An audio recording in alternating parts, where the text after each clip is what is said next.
Hello fellow players of Hero Wars. Welcome to my channel J vs Hero Wars. Today I want to talk about a topic that a lot of you guys have been asking me to work on, and that is a Hero Wars tiers list. So that's what I did. It took me a little bit of time, and with the rework of Daredevil, I wanted to make sure that I took the time to consider all the changes that Hero Wars has made. Realizing that this is a very controversial topic, I hope that this tier list helps some of those newer players figure out what heroes they should focus on, and hopefully it gets a lot of the Hero Wars community involved. So let's see how it turns out.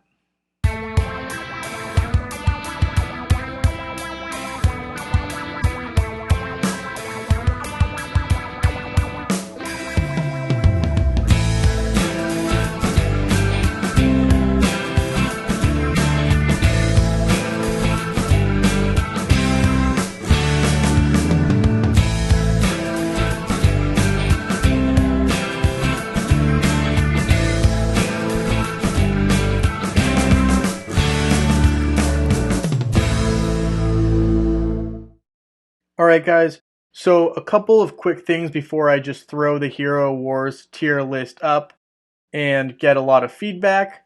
First, this list is meant to help new players figure out which heroes they should focus on, because as a new player myself, I didn't always know which heroes to focus on, and as a new player, you have very finite resources, so for me, I wanted to figure out which heroes I should be focusing on. And an important thing to note, a typical team does comprise of one tank, a major damage dealer or two, a control/support hero of some type, as well as a healer, right? So you have to bear in mind, it may not be the best move to just pick every top tier hero, because that might not be a very viable team. Now, of course, it could be the other way around, where that is a very viable team, but just as a heads up, every hero has their own weakness, so be very cognizant of that fact, and that every hero can essentially be beaten, because this game is created to be very much like rock, paper, scissors, where there's always someone or some configuration of team that can beat the team that you have set up. Finally, this tier list is meant as a guide. It's by no means the end-all, be-all. Now we will go into my Hero Wars tier list. So let's take a look. Alright, so I have from S tier down to D tier. Alright, so starting at S tier, we have Astaroth, who is a phenomenal tank, right? Why is he a phenomenal tank? Well, his fourth skill that allows resurrection is incredibly useful in most fights. Take that back, all fights. His skills are very useful. In the beginning, you might not see that pay off, but trust me, if you invest in Astaroth, you are not going wrong. Now, we also have the twins, which are Krista and Lars. These guys are an extremely lethal duo. They are very tough to beat. The exception here is if you are a higher level, but if all things are equal, very tough combo. Also on S tier is Martha, the OP healer, right? She's just nuts. So I don't think there needs to be any more said about Martha. So now we're looking at the A tier squad, right? And these guys can do some major damage. I'm talking specifically about Kark, Kira, and Ju. So these guys deal major damage, which puts them in the A tier. One thing you have to be careful about is these guys, because they deal so much damage, often don't have the requisite health that you want. So that is also why Astaroth as an S tier can be so viable to your hero team. Now, Nebula, she is very special in the fact that she can not only heal two heroes, she can also boost the attack of the heroes around her. So Nebula is a phenomenal support hero, as is Celeste. Celeste is a little different. She has two different forms. She has her light form, which heals the allies, and she has her dark form, which harms her foes. Now we go into the A minus tier, because these guys are good too, but they're not quite as strong as those A tier heroes. You have Ishmael, who, after being debuffed, is still a very strong hero, especially once he hits his ability and looks absolutely crazy cool with, I want to say, wings, but I'm not exactly going to hold myself to that. But he looks really cool and he can still do a lot of damage. You have Orion and Helios. I know a lot of people also like Dorian in this combination, but for the sake of my tier list, I did not put Dorian here. And then we have the other combo, which is Cleaver and Peppy. Very good combo. Peppy has this awesome skill that essentially allows her to do up to, I think it's a her, to do up to ×4 damage, which is epic. And then you have some support cast here. We have Satori, who is pretty lethal in his own right, especially once those fox marks are implanted. You have Jorgen, who is just absolutely one of the most annoying support heroes you can ever want. Steals your energy, gives it to your teammates, also targets the backline hero. You have Cornelius, right? Cornelius is filthy. A lot of people underestimate Cornelius so hard. Cornelius can one-shot Celeste if it gets its first skill off. And not to mention, Cornelius is really helpful in your normal campaign play, especially when you come across some of those more annoying chapters. Then you come to Anvari, the ultimate counter to Kark, one-on-one. Definitely a very good control / support hero. And then we go into the B plus tier Hero Wars list, and we have Galahad, one of the starting fundamental hero. I mean, dude still got it, like, right? He's got the attack effect on all players, essentially, right? He's got those swords raining down on you. Still a very good hero, but again, he just isn't as efficient as you increase your hero levels. Then you have Astrid and Lucas. Man, when the little baby, essentially dog or puppy, I want to say, jumps out and then he changes into this ginormous attacking like lion almost. Huge threat there. King Mao, great effects, can be very useful in a Kira based team. Does a lot of armor penetration, which is awesome skill. You got Ziri on here, who is very much a defensive character, likes to burrow itself underground. You got Luther, very helpful in various situations. I really like Luther for taking out Martha on opposing teams.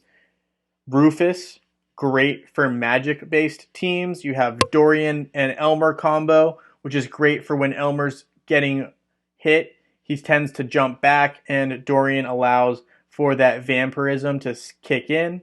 You got Sebastian, who is the new hero and is very good, but again, he's very viable in certain teams, but he doesn't quite crack into the A- tier list for me.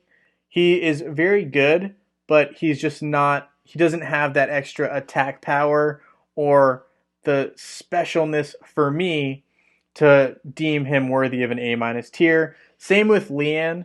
Leanne is actually very much a good hero as well.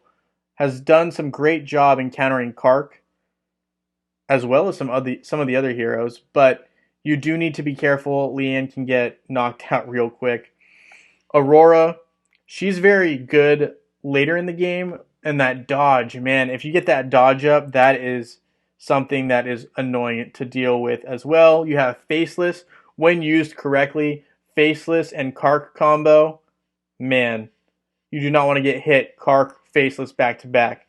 Then you have Maya, very good healer, just not nearly as OP as Martha. She is better than Thea for sure. But, hey, B plus tier. You got B minus tier, you got Ginger. She's actually very good. But again, for me, she doesn't quite have the skins to justify her being moved up just yet. And Artemis, for me, I don't know. I don't love Artemis personally. I do think she has very good use as well, but I do think Ginger is a little stronger than Artemis, but I don't think she bumps herself up to that B plus tier. You have Thea, who is a very good healer for those free players, especially in the beginning. I highly recommend Thea. But, once you can get Martha, you should just focus on Martha. You get Fox. Fox is very good. Fox, in my mind, is the old Anvari, just a little bit less strong, if you will. But Fox is actually a very underrated hero. I really like Fox. But again, situational. Can't use Fox in every single team.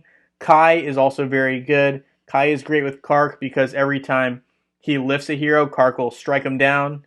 But I didn't really, and I know a lot of people like that Kai Kark team, just not something for me.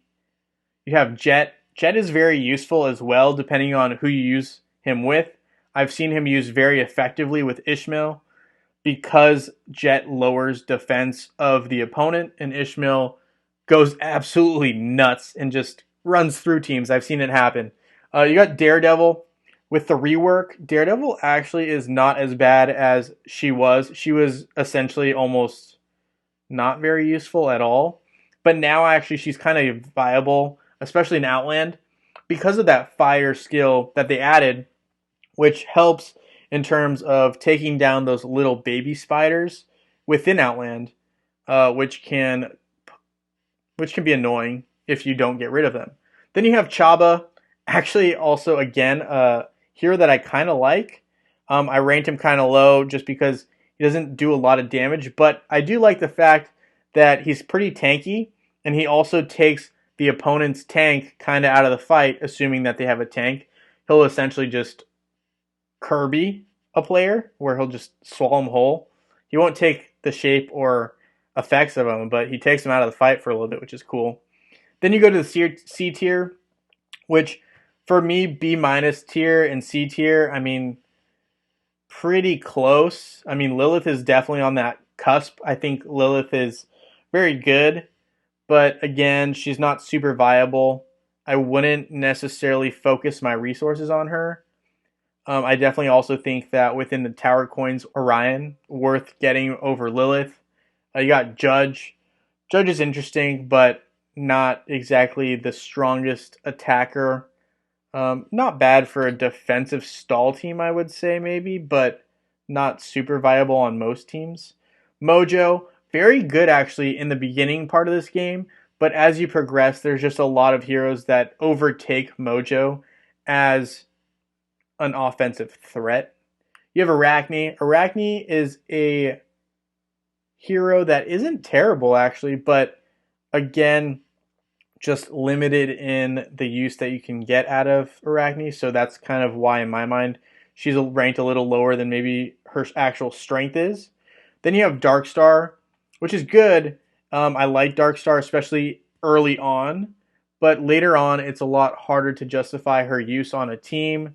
She does have that nice skill where she turns an opponent into an ally for a short period of time, but she just doesn't do enough, unfortunately. Then you go to the D tier, Dante, which in my mind needs a rework. He is not very viable. I would not sink too many resources into him. He looks really cool. I think there's a lot of potential here. Just his skills don't do enough to justify his regular use. Heidi, not a great attacker, but I have seen Heidi on some troll defensive teams, which is interesting, and it's just frustrating. So if you can throw Heidi into a defensive team and frustrate your opponents, more power to you. Phobos, very good early on in game.